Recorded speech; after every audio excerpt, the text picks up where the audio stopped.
हे रिस्क टेकिंगमध्ये हे आतूनच होतं का त्यांना मज्जा वाटते? मुळात ना आपल्यामध्ये आनंद सिक्रेट करणारे काही रसायनं मेंदूमध्ये आहेत. डोपामाइन ती यावेळेला भयंकर ॲक्टिव्ह असतात रिस्क घेताना. रिस्क घेताना किंवा त्यांना त्याच्यातनं मजा येते. टीनेजचं वैशिष्ट्य काय, तर जशी हायली क्रिएटिव्हिटी आहे ना तसं हायली रिस्क टेकिंग वैशिष्ट्यच आहे. त्याच्या आधीपर्यंतचं करू का नको असे विचारतात, घाबरतात.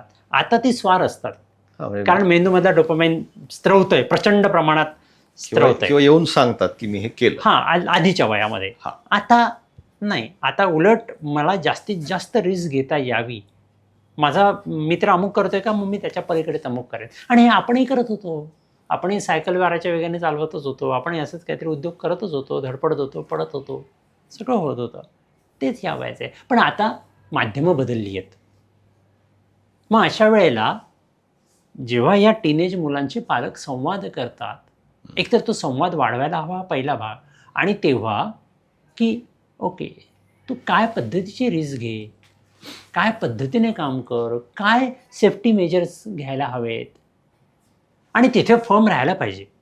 म्हणजे फर्म राहायचं नाही, पालकांनी स्ट्रिक्ट राहायचं नाही असं अजिबातच नाही आहे. पण सायकल चालवताना हेल्मेट घालायला पाहिजे हा नियम आहे. इथे स्ट्रिक्ट राहा ना. सायकल चालवू नको हे म्हणायला पॉईंट नाही, कारण ती चालवणारच आहे.